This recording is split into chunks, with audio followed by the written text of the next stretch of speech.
Alors, vous avez le texte devant vous ce matin que je vais prendre le temps de lire encore. Un texte extraordinaire qu'on a commencé à creuser depuis 2 semaines et qu'on va continuer cette semaine et la semaine prochaine. Le texte dit « Car la grâce de Dieu, source de salut, pour tous les hommes a été manifestée.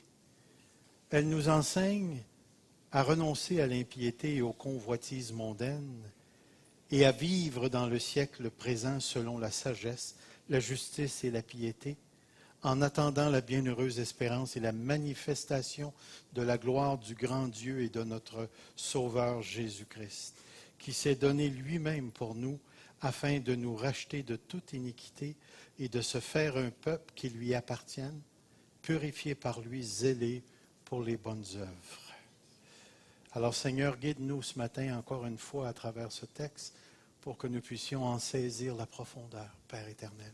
Amen. Alors j'aimerais mettre devant vous ceci ce matin. Ce que nous avons vu à venir jusqu'ici, c'est qu'il y a un lien entre la grâce manifestée, la saine doctrine et la manière de vivre, les comportements qui découlent de cette grâce-là. Nous avons vu également tous les sens, dans un certain sens, de la grâce de Dieu qui nous sont donnés à travers ce simple petit mot. La grâce de Dieu, c'est la générosité. Elle représente l'action de Dieu, j'avais donc de la misère avec ce mot-là, unilatéralisme, c'est-à-dire que la grâce de Dieu, c'est un mouvement de Dieu vers les hommes et non pas un mouvement des hommes vers Dieu. On a vu également que la grâce de Dieu implique le Saint-Esprit parce que le Saint-Esprit donne les grâces. Et on a vu que le mot « don », les dons spirituels font partie de la grâce. 5e, on a vu que la grâce décrit la totalité de l'œuvre de Jésus-Christ, de l'événement Jésus avec toutes les implications. Et on a vu également que la grâce de Dieu se comprend à la lumière de la condition présente des enfants de Dieu. Et ce matin, on va continuer à développer ce thème, mais d'une manière tout à fait particulière. Je vais mettre une phrase devant vous qui s'appelle ceci, le langage de l'épiphanie. En passant, ce n'est pas le nom d'une personne. Mais si jamais vous appelez votre enfant Épiphanine ou Épiphane, Épiphone, oui, peut-être, ça peut être quelque chose de profondément marquant pour sa vie. Lorsqu'on parle de l'épiphanie, vous rappelez-vous, lorsque nous étions dans la religion romaine, le mot épiphanie revenait souvent. Et c'est un mot qui est tout à fait particulier et un mot qui joue un rôle fondamental dans le texte que nous avons. Si vous regardez ici, le mot épiphanie ou le mot manifester, parce que le mot épiphanie veut dire manifestation, on le retrouve à la fin du verset. C'est intéressant, hein? Car la grâce de Dieu, source de salut pour tous les hommes, a été manifestée. Et la chose qui arrive, c'est que le français nous exige qu'il en soit ainsi. Mais lorsqu'on regarde le grec, le mot épiphanie est en premier. Il est au début de la phrase. Et si littéralement je traduisais, je dirais « a été manifesté car la grâce de Dieu, porteuse du salut, tous les hommes, tous les êtres humains. » C'est ce que le texte nous dit. Et vous savez, ce qui est intéressant avec le grec, c'est que les mots, la phrase communiquent le sens, l'intensité du sens ou les nuances qu'un auteur veut apporter en jouant avec les mots. Si moi je vous disais « verte » est la pomme que j'ai mangée hier, pourquoi est-ce que je dirais « verte » ? Puis là, vous venez dans mon contexte, puis vous réalisez que sur mon comptoir, il y a 5 pommes. Puis ils sont toutes différentes couleurs. Puis là, lorsque je dis, si jamais j'écris cette phrase-là, puis dans 2000 ans, quelqu'un lit la phrase, puis que j'ai laissé un petit peu un journal personnel, puis je dis dans mon journal, eh bien voici, il y avait 5 pommes, il y en avait 2 jaunes orange, une bleue, puis une verte.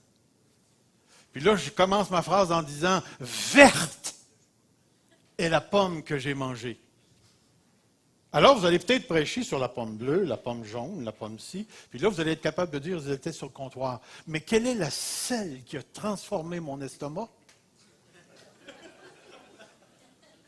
C'est la verte. Ce que l'apôtre Paul est en train de dire ici, il est en train de nous dire quelque chose de tout à fait extraordinaire en mettant le mot manifester au début de la phrase. Si je reprenais l'idée de la phrase, le punch que l'auteur veut mettre en évidence dans ce texte, c'est que la grâce est une épiphanie. Parce qu'en grec, le mot épiphanie veut dire manifestation. Et l'idée que Paul veut communiquer ici, c'est que depuis l'Ancien Testament, Dieu est en train de préparer le terrain. Dieu est en train de préparer le terrain. Et au fur et à mesure que les choses se mettent en place, eh bien, il va y avoir quelque chose qui va se manifester sur la trame de l'histoire. Et c'est exactement ce que le texte est en train de nous dire ici. Je vais placer devant vous des textes de l'Écriture. Épiphanie est une manifestation, une apparition, une intervention. Je vais sauter ça ici. Regardez les textes. Nous a fait connaître le mystère de sa volonté selon le bienveillant dessein qu'il avait formé en lui-même pour le mettre à exécution lorsque les temps seraient accomplis, de réunir toutes choses en Christ, celles qui sont dans les cieux et celles qui sont sur la terre. Regardez Actes 17:30. Dieu, sans tenir compte des temps d'ignorance, annonce maintenant à tous les hommes en tout lieu qu'ils aient à se repentir parce qu'il a fixé un jour. Il a fixé un jour. Et ce jour nous parle de jugement dans le texte, où Dieu va se manifester, il va s'épiphaner, il va se révéler. Un autre texte que je mets devant vous, c'est Galates, chapitre 4, le verset 3. Nous aussi, de la même manière, lorsque nous étions enfants, nous étions sous l'esclavage des rudiments du monde. Mais lorsque les temps furent accomplis, c'est comme si toute l'histoire de l'Ancien Testament se déroule, et soudainement, bang! Il y a quelque chose qui arrive qui n'était pas là, et maintenant qui se manifeste. Et ce que Dieu est en train de dire, c'est pas que la grâce de Dieu n'était pas dans l'Ancien Testament, parce que tout le système lévitique nous démontre à quel point Dieu est gracieux en pardonnant les péchés. Mais la grâce devait manifester quelque chose de tout à fait spécial à travers un événement spécial qui transportait en lui-même toutes les implications qui font que nous sommes ce que nous sommes aujourd'hui. Es-tu sauvé? Si tu es sauvé, tu as la certitude d'aller au ciel, c'est parce que, voilà plusieurs centaines d'années, il y a eu un bang! Il y a eu une manifestation que personne ne s'attendait. Personne n'attendait l'arrivée d'un Dieu incarné. Les Juifs attendaient un Messie humain qui viendrait défaire l'armée romaine, libérer la terre promise, redonner aux Juifs l'autorité dans leur territoire. Mais ce n'est pas ce qui est arrivé dans l'histoire. Pour la simple raison que le plus grand ennemi des êtres humains n'a jamais été les Romains. Ce ne sont pas les Russes non plus. Puis ce n'est pas les Chinois. C'est le péché. C'est le péché qui est le plus grand ennemi de l'être humain. Enlever le péché dans nos vies, puis Satan n'a plus aucune porte d'entrée. C'est le péché qui a apporté la déchéance. Et tout au long de l'Ancien Testament, on voit cette déchéance parmi le peuple juif et on la voit encore à une plus grande échelle parmi les nations.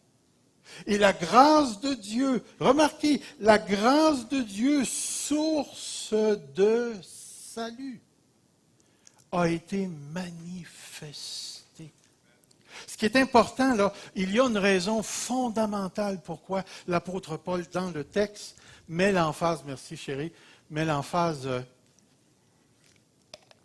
sur la notion de l'épiphanie, de la manifestation de la grâce, parce que l'apôtre Paul s'en va vers quelque part. Écoutez, un événement aussi marquant dans l'histoire, on a changé le calendrier. On fête encore, après 2000 ans, Noël.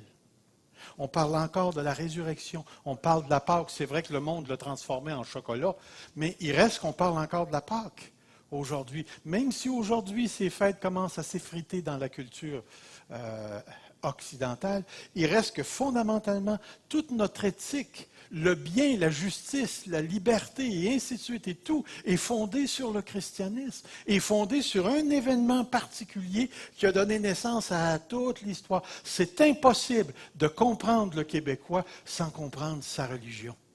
C'est important, c'est impossible de comprendre sa religion sans comprendre l'Épiphanie. Lorsque tu comprends l'Épiphanie, la manifestation de Dieu dans l'histoire, en la personne de Jésus-Christ, ce Dieu incarné qui est venu mourir sur la croix pour nos péchés, qui est ressuscité d'entre les morts pour nous justifier devant Dieu et nous donner les nouveaux cieux et la nouvelle terre, l'espérance de la résurrection des morts, si tu comprends ça, tu comprends toutes les implications de la première venue de Jésus-Christ. Et lorsque Paul nous dit « La grâce de Dieu, source de salut pour tous les hommes, a été manifestée » et qu'il prend ce mot-là, qu'il le met en premier, il est en train de te dire l'épiphanie de la grâce, la manifestation de la grâce joue un rôle fondamental, primordial dans ta compréhension du christianisme et de qui tu es. C'est tellement, tellement important de saisir. L'apôtre Paul est en train de nous dire, la grâce s'est manifestée et la grâce entraîne en elle-même un événement qui a des implications pour le restant de nos jours.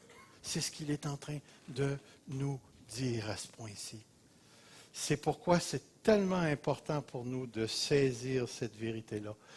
Et je vais vous mettre ceci, l'épiphanie de la grâce, l'événement Jésus-Christ et toutes les implications qui s'y rattachent ont un effet pour nous. Et c'est pourquoi on arrive ici.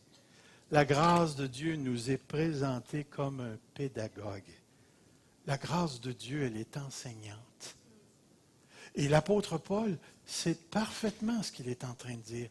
Toute la description des implications de la première venue du Seigneur Jésus-Christ, ce Dieu incarné qui est venu mourir pour toi, qui est ressuscité pour toi et qui te fait la promesse des nouveaux cieux et de la nouvelle terre, est devenu un professeur. Elle nous enseigne. Elle nous enseigne. C'est tellement important, tellement important. L'événement Jésus et toutes les implications salvatrices est devenu un pédagogue, c'est devenu un prof. Mais il y a quelque chose que je veux souligner ici. Je sais que c'est plate. On va faire un petit peu de grammaire. Si vous voulez, endurez-le. Le mot enseigner, dans la langue originelle, est un participe présent. La grâce de Dieu, enseignante, enseignant. Le participe présent enseigne et son objet, nous, la grâce de Dieu, nous enseigne, est en train de souligner une activité, parce qu'on a le présent, une activité incessante de la grâce. Une activité qui a un but et un contenu juste par le fait qu'elle est apparue dans l'histoire. Et de cette grâce-là découle une sorte de mouvement de prof. C'est pas qu'il est un prof, c'est que la grâce de Dieu est un prof. Toujours en train d'enseigner. Elle est toujours en train de manifester, de montrer quelque chose. C'est un professeur qui est collé à toi parce que tu as Jésus-Christ dans ta vie. Tu l'as en dedans, tu l'as en dehors, tu l'as sur la rue, quand tu te couches, quand tu prends ta douche. La grâce de Dieu est toujours en train d'enseigner. Elle enseigne à travers ta conscience. Elle enseigne à travers ta lecture. Elle enseigne toujours en train d'enseigner. Gardez ça à la pensée. C'est la dimension éducationnelle de la grâce que l'apôtre Paul veut mettre en évidence ici. Ainsi, le participe, le mot paideo, réfère à l'instruction. Une instruction qui engendre continuellement un entraînement de la vie chrétienne. Super intéressant. La manifestation passée de la grâce se présente à toi et à moi sous le visage d'un éducateur. Puis c'est important que tu saisisses ça, parce que c'est en train de dire une des jobs que Dieu a à ton égard. Dieu veut que tu sois instruit. Dieu veut que tu saches. Dieu veut que tu connaisses. Dieu veut absolument que tu le comprennes. C'est intéressant comme pensée. La grâce de Dieu t'a été donnée, non pas pour que tu restes un ignorant. Et je rajoute le féminin, une ignorante, parce qu'il n'y a pas juste nous autres, les hommes, qui sont niaiseux, là. On se le fait dire assez souvent, hein? Hein, messieurs? Maintenant que c'est un homme qui prêche, il a le pouvoir, il est en avant, une petite craque. Hein? Ma gang de... La manifestation passée a adopté la face d'un prof, d'un éducateur. Puis remarque bien la phrase que je vais dire. Dans toutes les sphères de ta vie. Il n'y a aucun domaine de ta personne intérieure et extérieure qui échappe à l'enseignement de la grâce. C'est tellement, tellement important de saisir cette priorité-là. Puis ce qui est intéressant ici, puis j'aime tellement ça, je vais vous lire un petit bout de texte qui est intéressant. N'oublions pas que l'apôtre a été spécifiquement choisi par Dieu pour apporter l'évangile de la grâce aux païens. Vous savez ce que c'est qu'un païen? C'est nous. Un païen, c'est un nom juif. Puis parce que nous ne sommes pas des juifs, nous sommes des païens. Bon. Un païen sauvé, ça fait non, ça ne fait pas un juif non sauvé. Non, c'est pas vrai. OK. À cette époque, les païens étaient de culture grecque. Même si tu étais latin ou tu étais grec, la culture grecque s'était emparée depuis plusieurs siècles de toutes les dimensions de la culture. Ce qui est intéressant, leur compréhension aux Grecs, écoutez bien ça, c'est intéressant, leur compréhension de l'éducation, watchez bien cette phrase-là, avait pour but de civiliser les êtres humains par la civilisation. Ça allait être têteux comme phrase. Civiliser les gens à travers la civilisation. Nous, on a une bien plus belle phrase que ça. On va socialiser les enfants par la société. C'est exactement ça qu'il est en train de dire. Mais écoutez bien ceci. Pour des penseurs comme Platon et Aristote et bien d'autres, civiliser une personne consistait à l'acquisition des vertus qui, ultimement, devaient emmener une personne à ressembler au divin. Wow! J'ai tellement hâte que notre système d'éducation adopte une approche comme celle-là. Civiliser dans le but que tu deviennes comme Jésus, à sa ressemblance. Mais dans la culture grecque, on avait une haute estime des valeurs comme la justice, la vérité, et ainsi de suite, et ainsi de suite. Et on voulait, le grand programme grec de l'éducation était de civiliser les gens par la civilisation qui consistait à l'acquisition des vertus qui te rendaient semblable au divin. Ce qui est intéressant ici, c'est que c'est exactement le mot que Paul utilise pour décrire le processus de la grâce. Et Paul a récupéré ce mot-là parce qu'il parlait à des Grecs, il parlait à des Crétois. Puis il voulait leur dire, dans un certain sens, à travers les lunettes qu'il possédait, vous devez être éduqués pour devenir comme Jésus. Alors, il s'est servi de ce qui leur était commun. Et le mot « instruire » a, dans la pensée grecque, toute cette compréhension de devenir semblable au divin. Et Paul est allé chercher un principe chez les Grecs, il l'a christianisé, puis il est allé dire aux chrétiens crétois, la grâce de Dieu a tout un programme divin pour toi. Elle veut te... Je ne sais pas si on pourrait inventer un mot ici. Elle veut t'engrasser jusqu'à ce que tu deviennes comme Dieu. Super comme phrase. C'est-tu enregistré, ça? Parce qu'il y a des droits d'auteur là-dessus, là. Est-ce que vous voyez l'idée? Voyez-vous, l'idée, c'est que la grâce de Dieu a un programme. Et le programme de la grâce de Dieu, c'est de t'emmener à être semblable à Jésus-Christ. Et c'est pourquoi l'apôtre Paul, après, va prendre des vertus qui vont refléter cette compréhension de la grâce, ce programme de la grâce de Dieu qui a pour but de t'emmener jusqu'à lui. Alors, je vais sauter, voyez-vous, je vous ai tout mis ça, c'est beau, Paul, ça. Mais ça, civiliser les êtres humains par la civilisation, blablabla, on l'a vu. On va s'en aller ici. Ce qu'enseigne la grâce. Nous allons entrer dans son programme et j'ai fait une petite note ici. Il est à noter que le texte ne nous dit pas comment la grâce enseigne. Le texte va nous dire ce qu'elle enseigne, cette grâce. Mais juste pour faire un petit détour pour vous montrer le comment de la grâce, mais le quoi, c'est ça. Le comment de l'enseignement de la grâce s'effectue par la compréhension des implications de la grâce. Et je voulais vous donner un certain modèle de ce que je veux dire. J'ai écrit ici un passage dans la lettre aux Romains pour vous montrer le comment. Regardez. En effet, si nous sommes devenus une même plante avec lui par la conformité à sa mort, nous serons aussi par la conformité à sa résurrection. Vous verrez, il n'y a aucun commandement ici.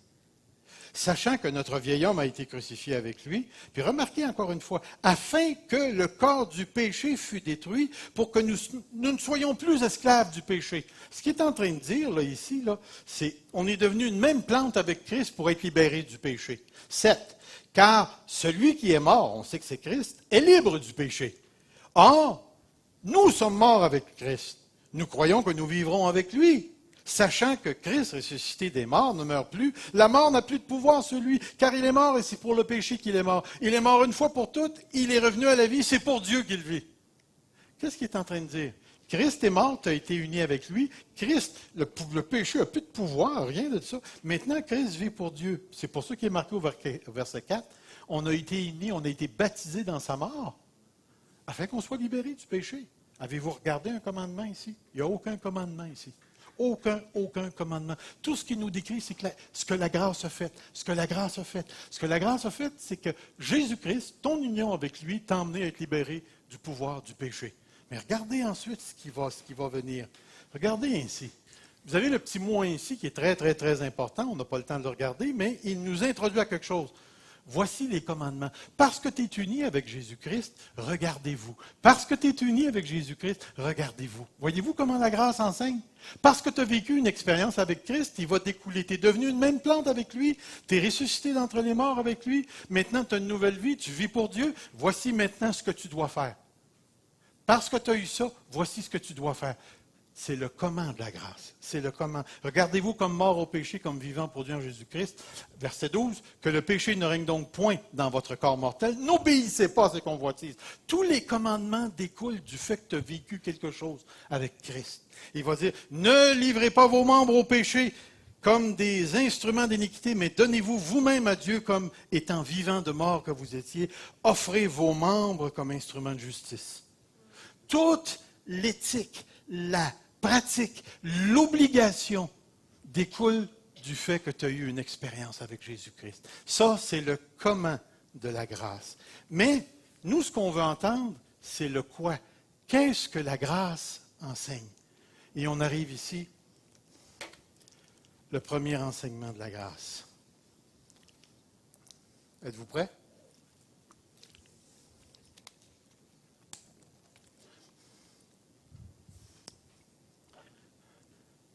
Renoncer. Renoncer. La grâce de Dieu, source de salut pour tous les hommes, a été manifestée. Elle nous enseigne à renoncer. Elle nous enseigne à renoncer. Tout à l'heure, je vais vous montrer un petit schéma. J'espère que vous allez l'emmagasiner, que vous allez le brûler dans votre pensée pour qu'il reste là, que vous allez le tatouer à quelque part. Je vais vous montrer en 3-4 mots l'essence de la vie chrétienne, à cause de ce texte-là. Le mot renoncer. Je vais vous montrer un beau mot grec, arnéomai. Ça change-tu quelque chose dans votre vie? Arnéomai. Si ça ne change rien dans votre vie après avoir entendu ce qui va suivre, tu as un problème. Parce que c'est un des mots fondamentaux, c'est un des enseignements fondamentaux de la grâce. La grâce de Dieu nous enseigne à renoncer. Puis je trouve ça intéressant, parce que vous allez trouver un verbe dans le verset, puis vous allez retrouver 2 participes. Le premier participe, c'est qu'elle nous enseigne à renoncer. Nous, on l'a traduit renoncer, mais dans le grec, c'est renonçant. Le verbe, c'est elle nous enseigne à vivre. Ça, c'est le verbe principal. La grâce de Dieu nous enseigne à vivre. Comment? En renonçant. Mais ce n'est pas juste ça. Le verset continue. Il va dire en attendant le retour du Seigneur. Maintenant, comment la grâce nous enseigne? Qu'est-ce qu'elle nous enseigne? Elle nous enseigne à vivre en renonçant, en attendant. En renonçant, en attendant. Très intéressant comme pensée chez l'apôtre Paul. Très simple, mais c'est tellement puissant. Je sais que ça ne veut rien dire pour vous autres. Mais le mot renoncer en grec, il est à la voix moyenne. Mais là, j'attendais une réaction, là. Il n'y en a pas, là. La voix moyenne, c'est ce que nous, on appelle la voix réflexive. Avez-vous déjà entendu une phrase comme « J'ai mangé la pomme verte moi-même » ? Le mot « moi-même », quelle est sa raison d'être? Il est en train de dire que ce n'est pas Evelyne qui m'a nourri. Elle ne m'a pas forcé la pomme. C'est moi-même qui a mangé. Et le mot, là, c'est ce qu'il veut dire. À renoncer toi-même. Vous-même. C'est un réflexif. Deuxième chose qu'on apprend par la grand-mère, et ça, c'est vraiment le fun. Il est à l'aoriste. Ça veut dire quoi, l'aoriste? Tu as déjà pris une photo? Clic. L'aoriste, c'est la photo. Le présent, tu prends une caméra puis tu filmes. Puis là, tu vois toute l'action se passer. La photo, clic. Tu as ta photo, tu as tout dedans. Le film, c'est que tu entends des paroles, puis là, ça se déroule. Mais c'est l'aoriste, c'est le clic. Ce qu'il est en train de dire ici, dans un certain sens, c'est que le renoncement, c'est quelque chose que tu fais.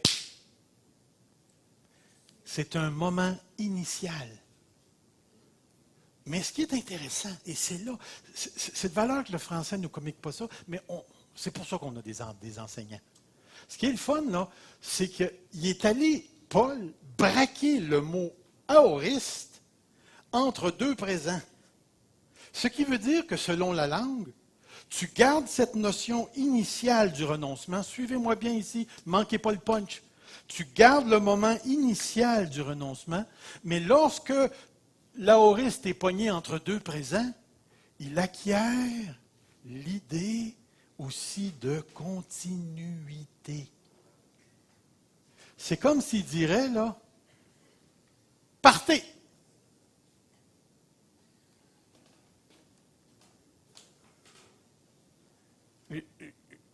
Je vais vous dire pourquoi c'est important, mais saisissez le concept avant. Saisissez le concept.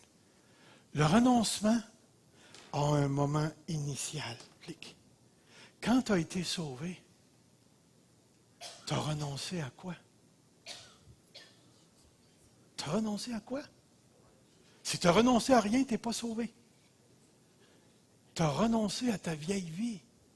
Tu as renoncé au péché. Et ensuite, tu as été appelé à renoncer au concubinage. Tu as été appelé à renoncer au travail en dessous de la table. Tu as été appelé à renoncer à lâcher la pornographie. Tu as été appelé à renoncer, puis tu as renoncé à ci, tu as renoncé, puis tu as renoncé. Ce qu'il est en train de dire, c'est qu'il y a un moment initial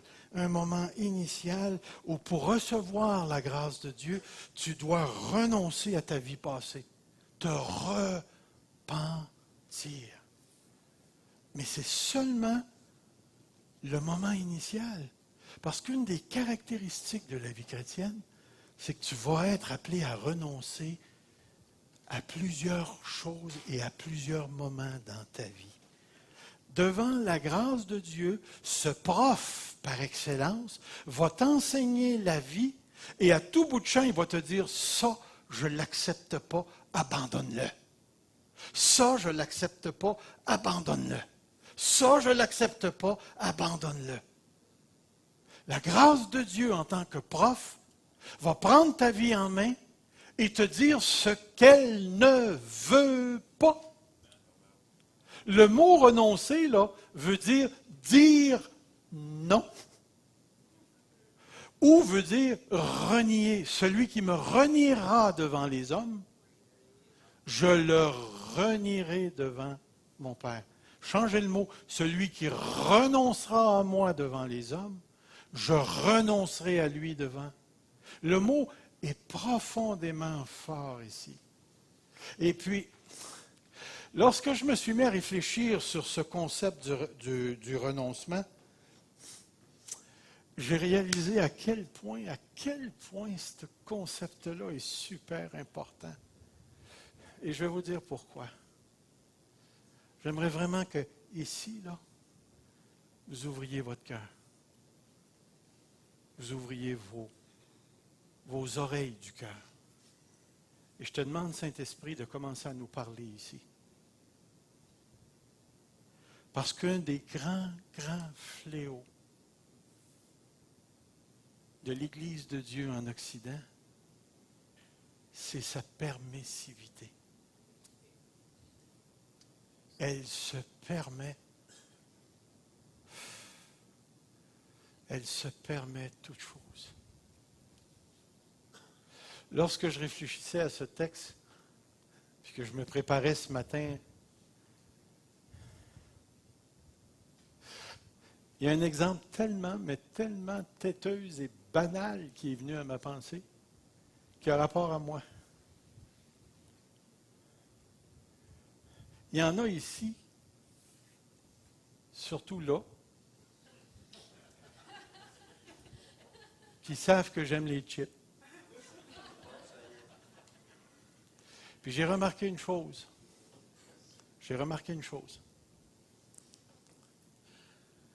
Quand je décide, assis dans mon char, de ne pas acheter de chips, je ressors du dépanneur sans chips. À toutes les fois que je suis ambivalent et que le goût me vient, je ressors avec des chips, un Pepsi et une barre de chocolat. Puis je suis diabétique. Je ne devrais pas manger ça. Je le sais. Mais je n'ai pas renoncé.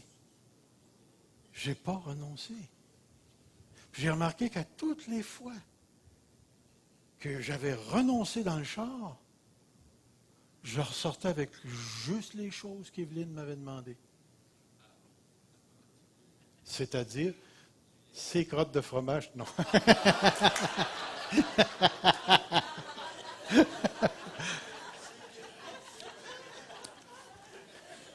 Le principe est tellement têteux. Mais ce petit principe, vous rappelez-vous, si Dieu peut te faire confiance dans les petites affaires, il va te faire confiance dans les grandes affaires. Le même principe pour les chips fonctionne avec la pornographie. Si tu n'as pas renoncé à la pornographie avant de t'asseoir à l'ordinateur, quand tu vas allumer, le combat va venir. Parce que la décision n'a pas été prise. Ça marche aussi avec les maris autoritaires qui veulent leurs femmes soumises. Si tu n'as pas décidé de rechercher son bonheur, Tu vas profiter d'elle pour accomplir tes propres désirs. Ça marche aussi avec la femme libérée. Pas de soumission. Puis pourtant, si je regarde bien dans l'Écriture, le seul modèle biblique qui permet à un couple de s'épanouir, c'est femmes, soyez soumises à vos maris, et maris, aimez vos femmes. Maintenant, parle-moi pas d'égalité. C'est déjà acquis en Jésus-Christ. On est tous égaux. On est tous égaux en Jésus-Christ. Mais si tu veux t'épanouir dans ton couple, il va falloir que tu choisisses le mot du Seigneur, c'est-à-dire le modèle du Seigneur, et que tu renonces au modèle que tu as. Tant que le renoncement n'a pas été fait, l'action du Saint-Esprit ne commence pas. J'ai remarqué ça. Pour ceux qui travaillent au noir, même chose. Écoutez, cette semaine, la semaine passée, je me suis fait venir du bois. Puis le gars, il me dit un prix, puis j'ai dit, OK, vous allez me faire une facture? Ouais, il dit, là, je suis obligé de te charger les taxes. Mais ça montait ma facture de 100 piastres. J'ai dit, fais-moi une facture.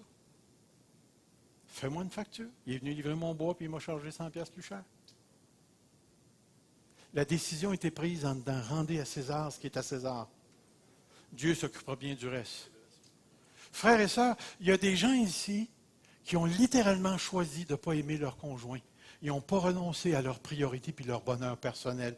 Il y a des gens ici qui veulent avoir l'Église fusion à leur manière. Ils n'ont pas renoncé à leur conception de l'Église et ainsi de suite. Il y a des gens qui veulent avoir ce qu'ils veulent avoir. Il y a des gens sur le plan financier dont leur retraite est plus importante que le royaume de Dieu. Ils n'ont pas renoncé. Et là, après ça, on se demande pourquoi il y a tellement peu de manifestations dans nos vies. Pourquoi est-ce qu'on n'apprend pas? La grâce de Dieu nous enseigne et la première chose qu'elle enseigne, c'est le renoncement. Le renoncement. Dieu m'a dit de faire quelque chose là un bout de temps, puis je ne l'ai pas fait.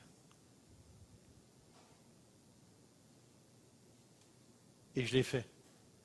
Ça a commencé à bien aller. J'ai reglissé. Je recommence à le faire. Ça va recommencer à bien aller.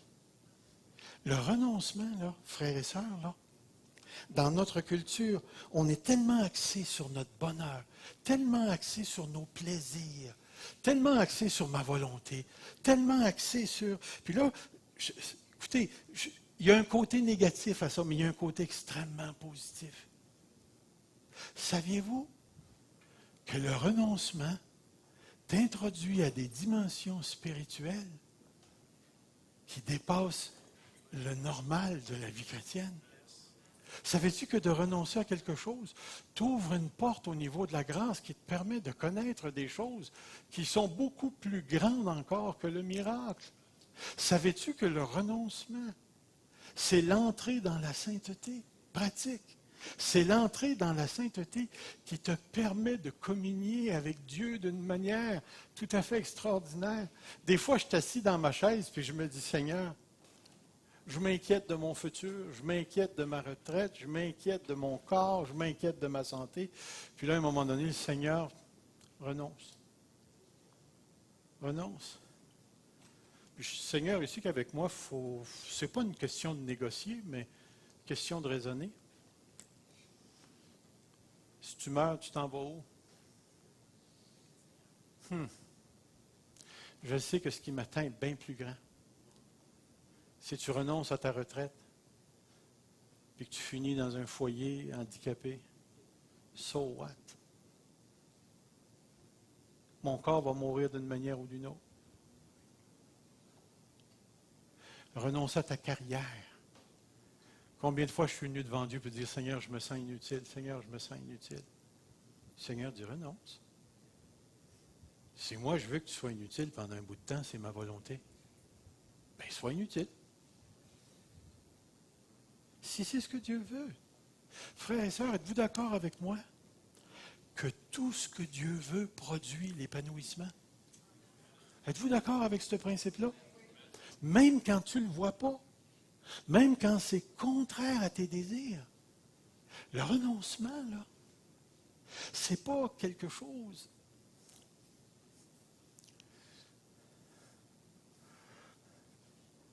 c'est vraiment pas quelque chose de négatif, c'est quelque chose d'extrêmement positif. Le renoncement, c'est la grâce qui s'installe dans ta vie. C'est la grâce qui s'installe dans ta vie. Et le texte que j'ai trouvé très intéressant, c'est qu'il va nous donner deux choses.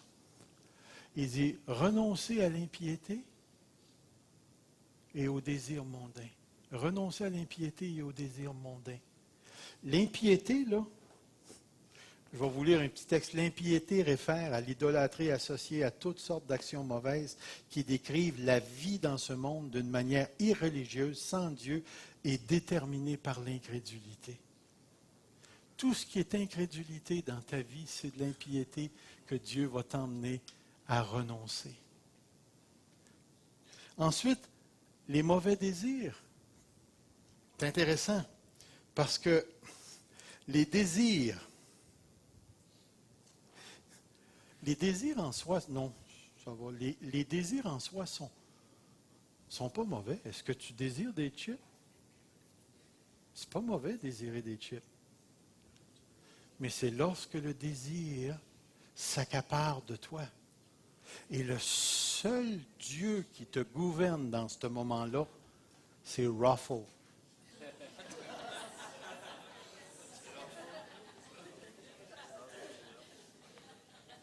Et à ce moment-là, tout ce que tu penses, tu penses comme le monde.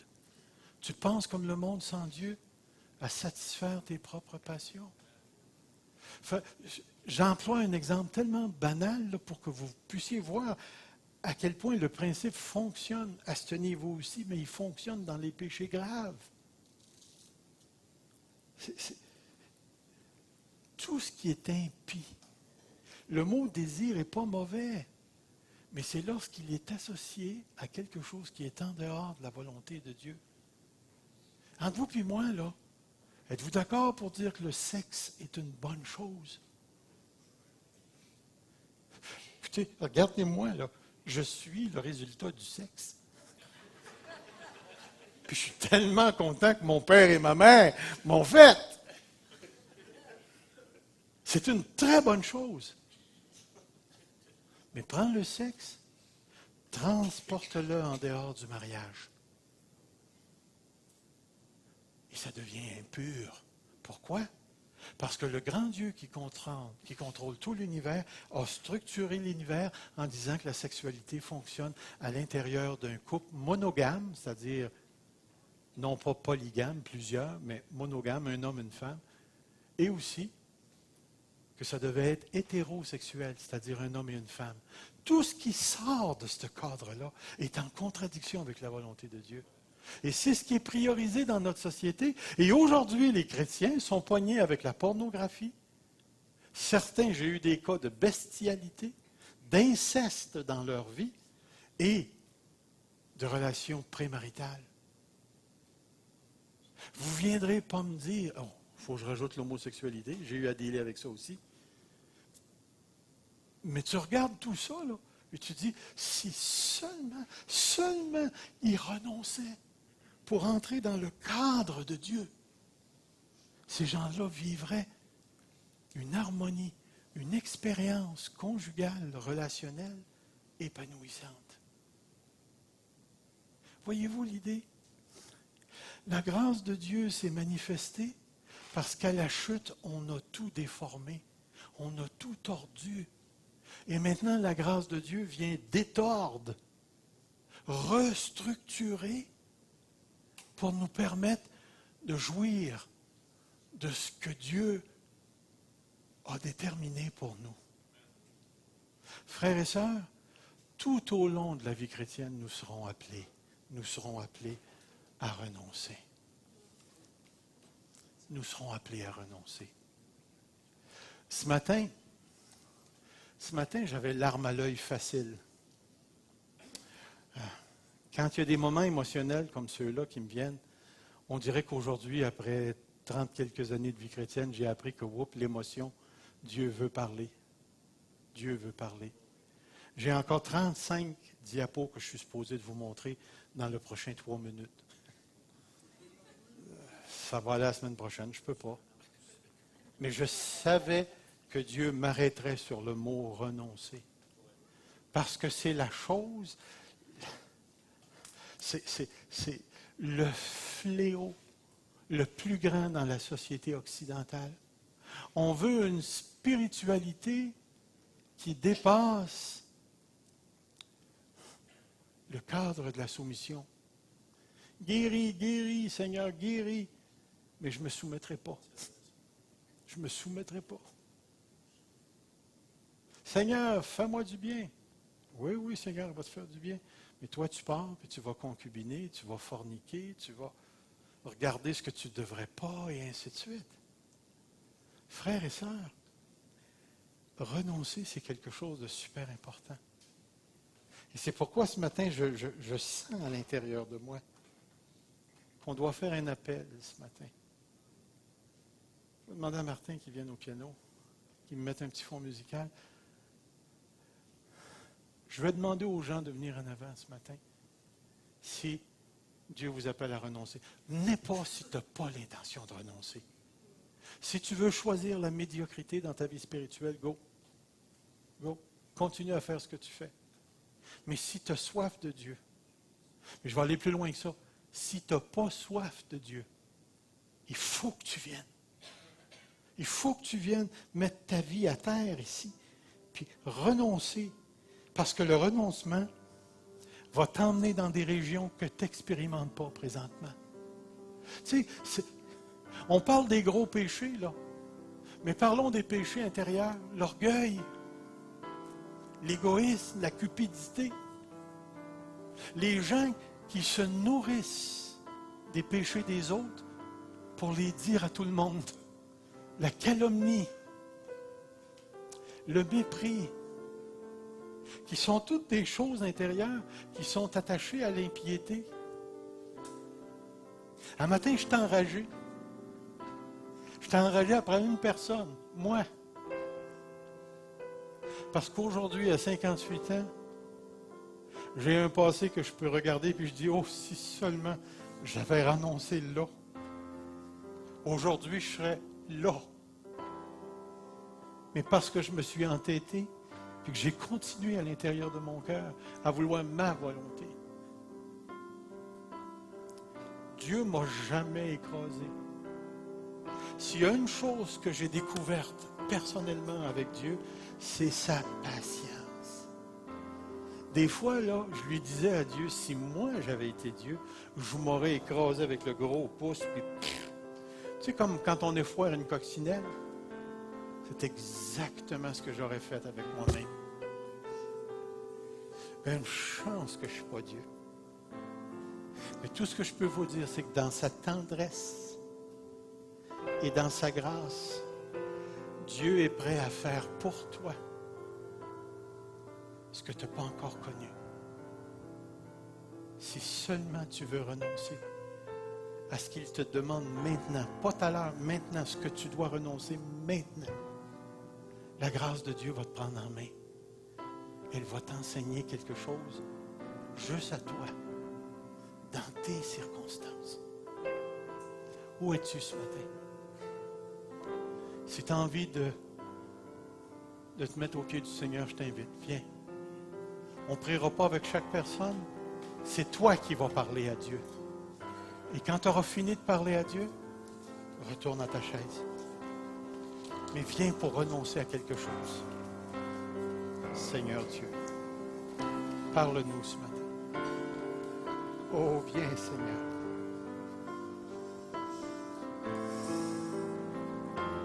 Ne nous laisse pas tels que nous sommes, Seigneur. Oh, grand Dieu. Viens faire ton œuvre, oh Seigneur. Viens faire ton œuvre. Viens nous emmener à renoncer, même au ministère s'il le faut, pour que ton ministère se fasse dans nos vies. Oh Seigneur, gloire à toi Jésus. Louange à toi Jésus. Béni sois-tu. Gloire à Jésus. Béni sois-tu. Béni sois-tu.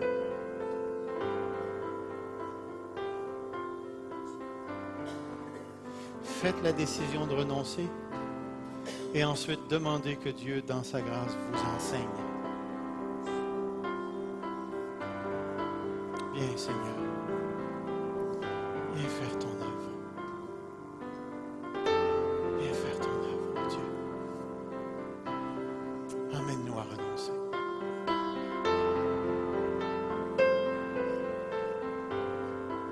Que ton nom soit béni, Seigneur. Gloire à toi. Viens, Jésus. Tu es le roi des rois, le Seigneur des seigneurs. Guide-nous, Seigneur. Seigneur, tu vois ses frères et ses sœurs. Tu sais qui nous sommes. Et ce matin, on dépose nos fardeaux, nos péchés, nos résistances, notre orgueil à tes pieds. Et ce qu'on demande, c'est que ta grâce nous enseigne. Que ton nom soit béni, Seigneur. Amen. Tandis que les frères et sœurs traitent avec leurs choses, allez prendre un café, on a terminé. Et au fur et à mesure que les frères vont traiter, ils vont s'unir à nous autres. Que le Seigneur vous garde.